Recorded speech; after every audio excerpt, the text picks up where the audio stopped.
Cuando un descuido se convierte en un destino fatal. Valeria Fanador Cárdenas nació en el año 2015 en la región central de Colombia. Fue hija del matrimonio conformado por Manuel Afanador y Luisa Fernanda Cárdenas y creció junto a su familia en una zona semirural situada a pocos kilómetros de la capital del país de Colombia, en un entorno donde todo transcurría con mucha tranquilidad. Valeria vivía con sus padres y sus 3 hermanos, quienes la recuerdan como una niña cariñosa, cercana y expresiva. Sobre todo, tenía síndrome de Down, una condición genética que ya formaba parte de su día a día y que implicaba ciertos apoyos, pero que en ningún momento definió su identidad, ni la forma en la que fue percibida por su familia ni por ella misma. Ella sabía de las grandes cualidades que poseía, por eso aquello nunca fue un obstáculo para seguir adelante con cada cosa que se proponía. Para la gente que la rodeaba, Valeria tenía personalidad propia y un lugar claro dentro de su hogar. Con el paso del tiempo, como muchos niños de su edad, Valeria comenzó a asistir al colegio Gimnasio Campestre Los Laureles. Seguía rutinas y se movía con naturalidad en los espacios que le resultaban familiares y seguros. La escuela a la que iba estuvo ubicada en una zona rural a las afueras de su municipio, rodeada de naturaleza y en un entorno muy tranquilo y muy seguro. Para Valeria y su familia, la comunidad educativa de aquel lugar representaba seguridad. Nadie imaginaba que ese mismo espacio se terminaría convirtiendo en el último sitio donde sería vista con vida. Es así como llegamos a ese siniestro día, el martes 12 de agosto del 2025. Aquel día comenzó como un día cualquiera para Valeria. Temprano salió de la casa rumbo al colegio junto a su madre, donde permaneció en clase desde las 7 de la mañana hasta alrededor de las 10:05 de la mañana, momento en el cual empezó el periodo de recreo. Al finalizar la clase, la profesora se disponía a organizar algunas evaluaciones cuando la vio salir del aula y dirigirse sin detenerse al área destinada a la cancha de fútbol. La docente intentó llamarla para que se reuniera con el grupo durante el descanso, pero Valeria no respondió y continuó su camino hasta el salón de deportes, donde sujetó un balón para ponerse a jugar como cualquier niña de su edad. Además, según la profesora, decía que esto era habitual para ella, salir del salón, dirigirse a un área verde y allí, sea que ya tenga una pelota en mano o iba a buscar una pelota, ella se ponía a jugar con el balón. La profesora sabía que este comportamiento no era inusual en la niña. A veces aquella era su rutina de jugar sola y caminar por el lugar aparentemente sin ningún tipo de peligro. Valeria durante los recreos solía buscar balones para jugar, una actividad que disfrutaba mucho. Confiando en que se trataba de una situación habitual, la docente continuó acompañando al resto de estudiantes durante el recreo. A eso de las 10:30 de la mañana, los alumnos regresaron al aula. Sin embargo, Valeria no volvió. Al principio su ausencia no encendió alarmas de forma inmediata. Se pensó que podía estar en el baño con algún otro docente, tal vez que la haya ayudado, o simplemente podía haberse distraído con alguna cosa dentro del colegio. Sin embargo, con el paso de los minutos, la niña continuó sin aparecer y la inquietud comenzó a crecer. Ante la prolongada e inusual ausencia de Valeria, el colegio activó un protocolo de búsqueda interna. Varios docentes y personal administrativo recorrieron las aulas, pasillos, zonas verdes y espacios comunes de la institución educativa. Se revisaron los baños, las bodegas y los accesos, con la esperanza de encontrarla en algún rincón del lugar, pero no había ningún rastro de Valeria. Sin más alternativas, la rectora y los directivos tomaron la decisión de notificar a las autoridades y también de contactar a sus padres de forma inmediata.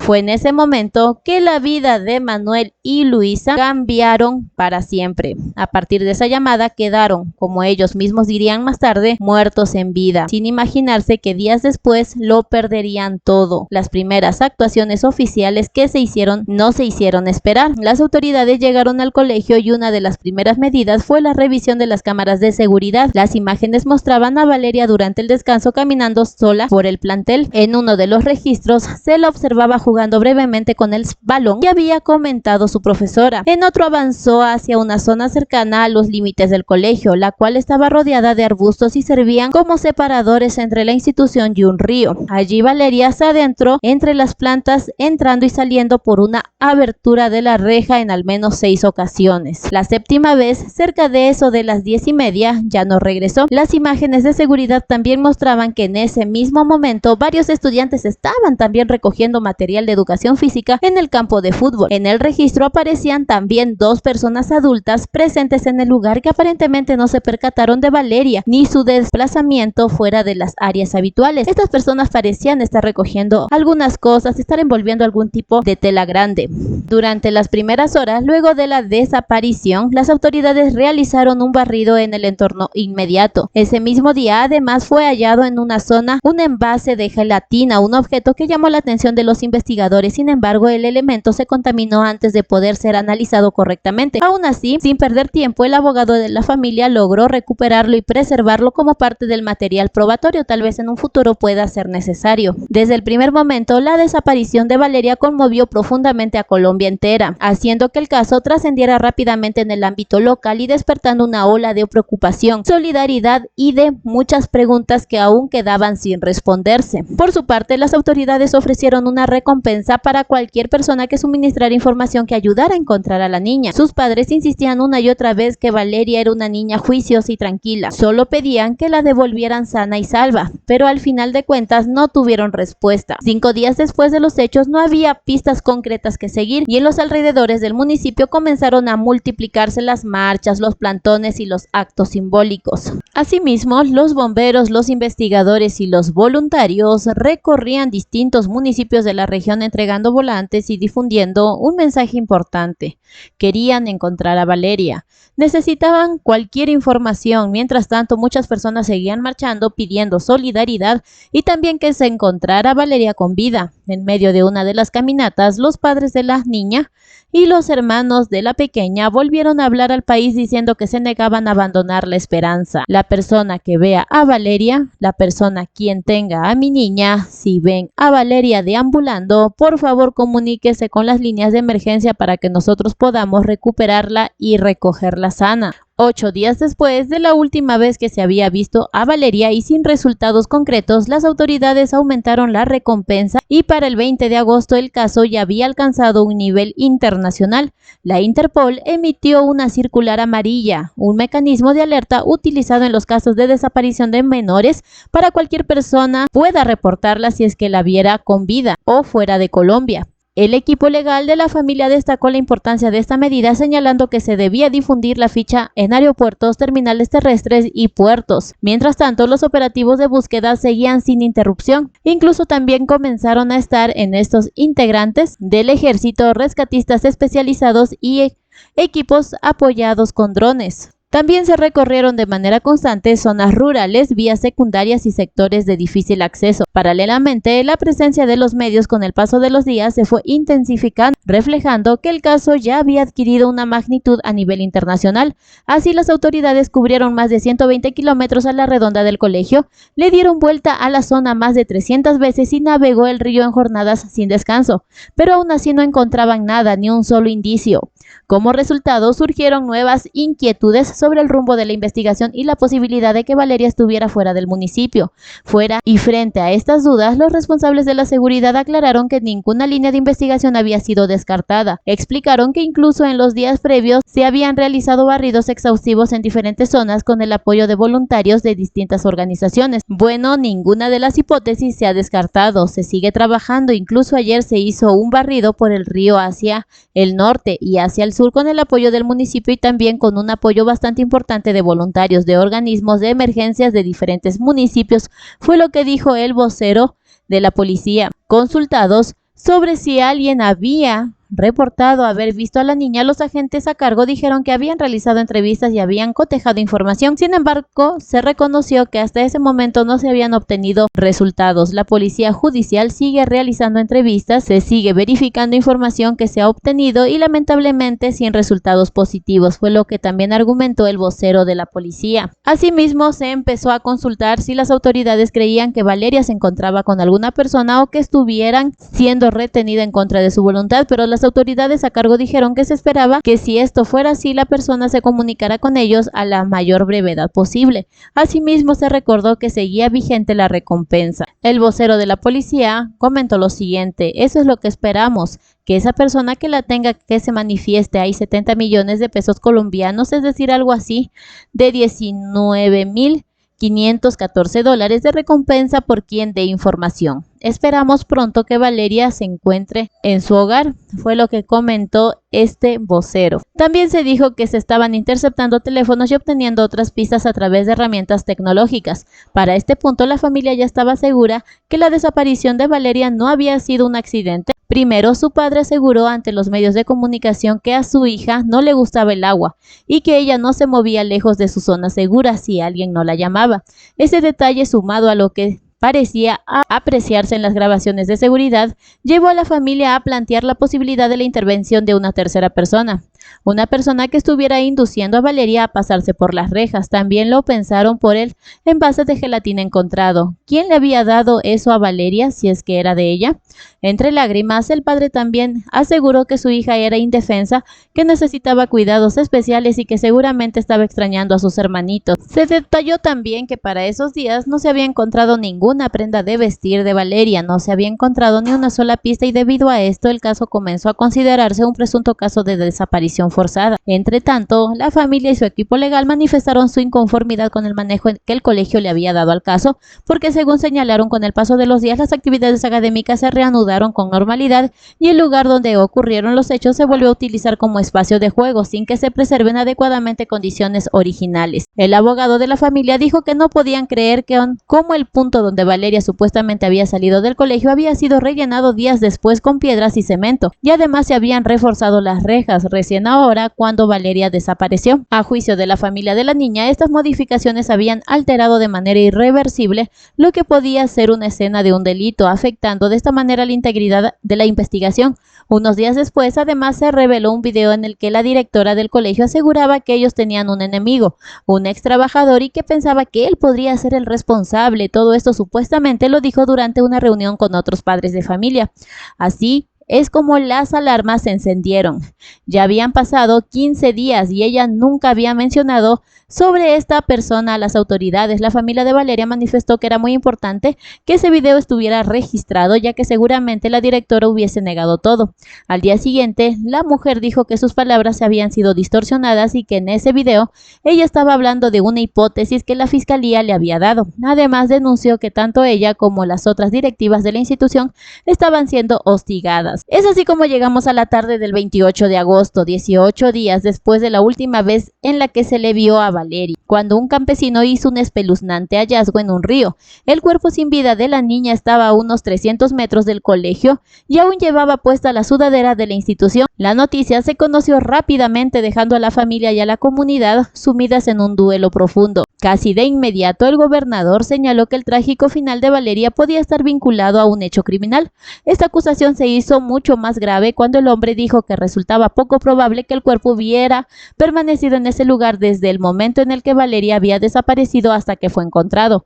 A juicio de esta persona, esto habría la posibilidad de que el cuerpo hubiese sido llevado ahí en las horas previas al hallazgo, diciendo lo siguiente: nos queda la sensación de que Valeria fue dejada recientemente en ese sitio. Será medicina legal quien esclarezca si esto fue así. Y pues bueno, estamos muy tristes y lamentamos esta pérdida profundamente. Además, también se habían realizado muchas búsquedas en esa zona y fueron varias personas quienes participaron en estas búsquedas que coincidieron con la aparición y apreciación del gobernador. Además, aseguraron que el hecho no debía quedar en la impunidad. En ese sentido, el capitán del cuerpo de bomberos explicó a los medios que los equipos de rescate ya habían recorrido esa zona en al menos 20 ocasiones. Señaló, sin embargo, que tenía que corresponder a las autoridades adelantar cualquier investigación. Las características del río, con una profundidad que no superaba el 1,5 metros y un ancho de 7 metros, únicamente acrecentaban todas las dudas. Otra cosa que ocurrió en ese momento fue que se dio a conocer un dibujo de Valeria que contenía 3 rostros, nubes y una canoa con una persona conduciendo. De acuerdo con el abogado de la familia, intentaban deducir si tenía algo que ver con su desaparición, si ya había alguna persona cerca del colegio rodeándola los días previos a los hechos. Posteriormente se dio el dictamen de medicina legal y el cuerpo de Valeria fue entregado a su familia. Se concluyó que la niña había aspirado e ingerido agua y residuos propios del entorno pantanoso.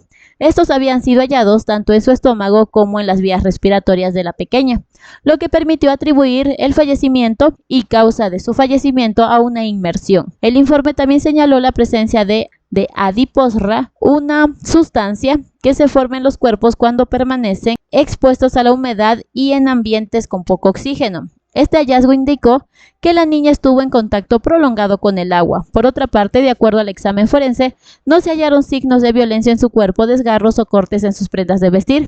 No obstante, como parte del proceso, también se enviaron algunas muestras al laboratorio. Después de obtener estos resultados forenses, se indicó que se iba a continuar el proceso administrativo sancionatorio contra la institución educativa por la deficiencia en la prestación de servicios y los protocolos de cuidado y seguridad de los niños. Por su parte, los familiares de Valeria dijeron que no descartaban la participación de un tercero en los hechos. En ese sentido, solicitaron a la Fiscalía profundizar las líneas de investigación, pidiendo que se viera la posibilidad de que hubiese existido algún tipo de intervención como un empujón o alguna acción que hubiera influido en el desenlace fatal de Valeria. La familia también sostuvo que no debía descartarse la posibilidad de que Valeria hubiera permanecido con vida más tiempo después de su desaparición. Por esa razón, el abogado de la familia informó que emprenderían diversas acciones jurídicas. Además de eso, también se interpuso una acción civil orientada a esclarecer la responsabilidad del colegio. Asimismo, se indicó que se había pedido a la Fiscalía adelantar las investigaciones contra la directora del mismo plantel y otros miembros del personal en el marco de estas diligencias que eran fundamentales para esclarecer todo lo que había sucedido. La familia también solicitó la verificación de la compra de unas gelatinas, una línea que, según ellos, no había sido investigada con la profundidad necesaria. Esto no solo por el envase del cual ya hablamos, sino que además por la declaración de un testigo. El propietario de una tienda cercana manifestó que el mismo día en el que desapareció Valeria, un hombre había comprado unas gelatinas en su establecimiento. Este hombre le parecía desconocido. Este dato llevó a la familia a considerar la posibilidad de que Valeria se la hubiera llevado mediante engaños este hombre. Además de eso, incluso pensaban que tal vez a la gelatina le habían puesto algo que hubiese facilitado la intervención de un tercero para llevarse a la niña. Se solicitó esclarecer si el envase encontrado correspondía al producto adquirido en la tienda mencionada, incluyendo la verificación de facturas, inventarios o lotes de productos y además el análisis de las cámaras de seguridad. Pero pese a los esfuerzos de la familia, en noviembre, cuando ya habían transcurrido más de 3 meses de los hechos, el abogado manifestó su preocupación por la falta de avances, señalando que tras acceder al expediente, lo único que habían podido constatar es que muchas diligencias no habían sido concluidas.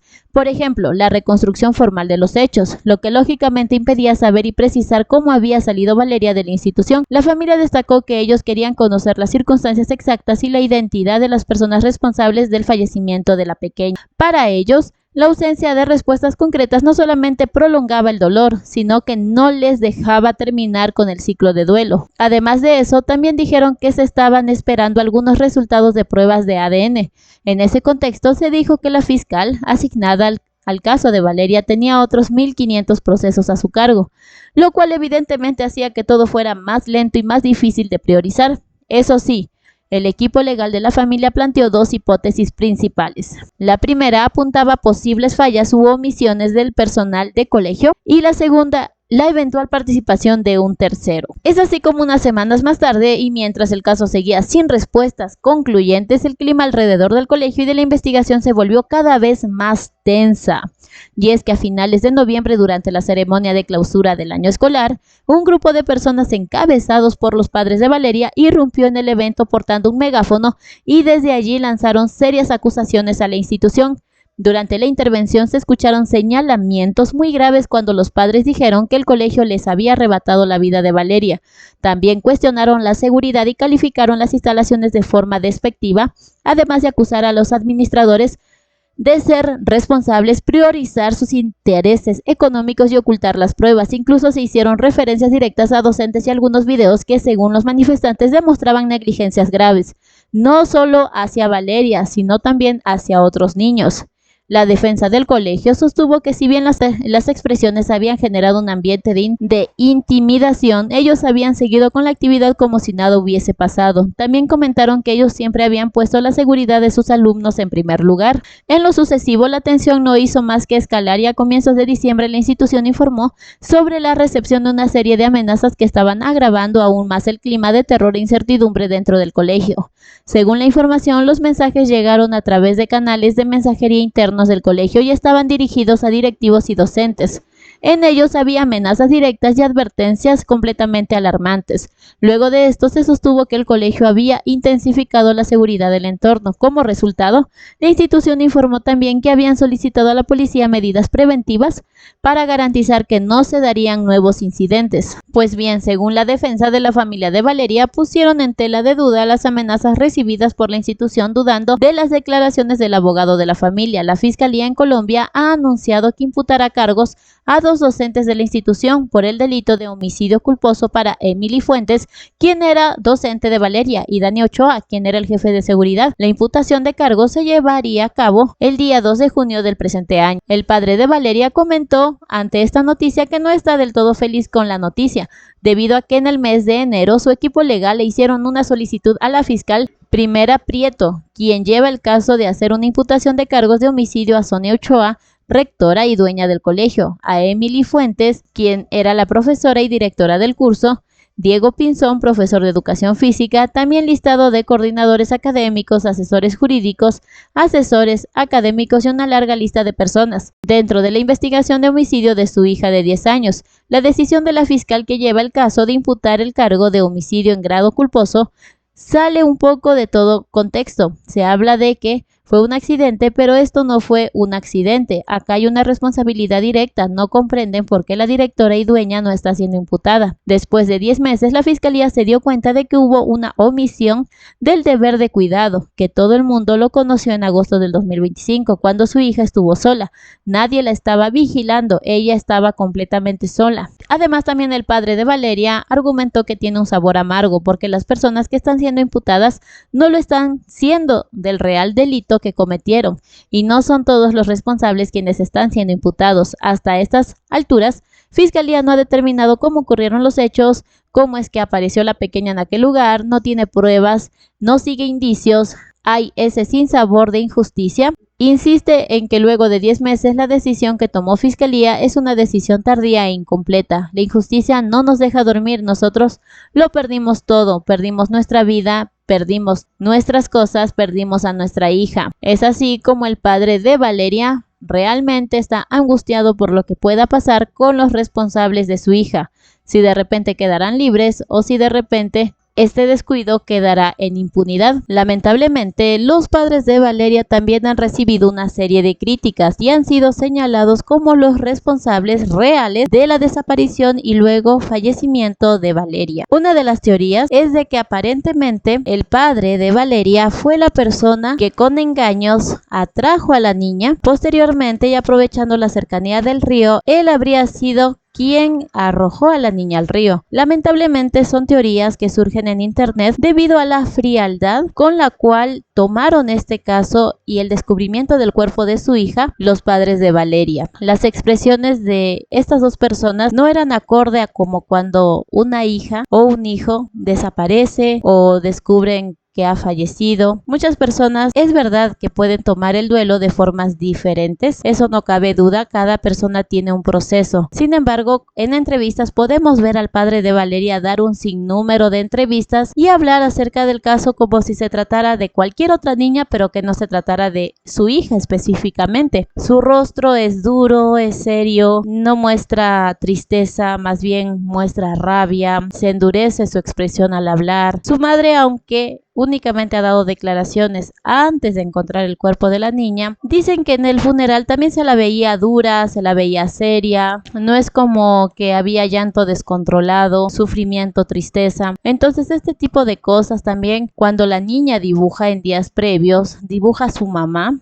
con otras personas, entonces eso quiere decir muchas cosas. En realidad las investigaciones siguen en pie y hay fecha para imputación de la maestra y de la persona a cargo de la seguridad de la escuela, y vemos también a un padre muy arraigado y muy atento a que haya alguna sentencia y que haya algún responsable de este lamentable hecho. Es así como también dicen, no, ¿por qué tanto interés de que este caso ya se cierre de una vez por todas y hayan a responsables? ¿Acaso es de que él quiere tapar lo que ha hecho? O sea, son muchas teorías conspirativas en este momento que no podríamos comprobar a menos que hayan pruebas concretas. Sin embargo, la expresión corporal, la expresión facial de estas personas dan mucho que decir, dan mucho que pensar en realidad. Lamentablemente, cada persona lleva el duelo de diferentes formas. Sin embargo, uno como madre piensa que todos vamos a actuar de la misma manera ante el descubrimiento de nuestros hijos fallecidos. Sin embargo, también esto da mucha pie a críticas y al surgimiento de teorías conspirativas. Supuestamente el padre de Valeria, según dicen por declaraciones de su madre, no pude encontrar esta entrevista donde supuestamente dice esto, pero supuestamente dicen de que la madre de Valeria acotó que el padre de Valeria, no era cercano a la niña, que quien más se hacía cargo de ella era su madre. También surgen teorías de que aparentemente el padre de Valeria tenía una doble familia y tenía vidas paralelas. También se habla acerca de un seguro social y de un dinero millonario que recibirían los padres de una aseguradora. Entonces, como que diciendo que el fallecimiento de la niña les convendría monetariamente a ellos, ya que como contaban con seguro, pues iban a recibir una indemnización millonaria. Esto tampoco ha sido confirmado. Como digo, son teorías conspirativas. Que Dios quiera que sean mentiras, porque que unos padres estén detrás del fallecimiento de un hijo es algo inhumano, es algo demasiado horroroso. Prácticamente serían el diablo en personas, querer destruir a su hija a cambio de dinero. Entonces, esperemos que estas teorías sean mentira, que sean solamente eso, teorías y nada más. ¿Y tú qué piensas acerca de todo este caso? Yo soy Lovelyless. Si te gusta mi contenido, suscríbete a mi canal, dale me gusta a este video y bye bye.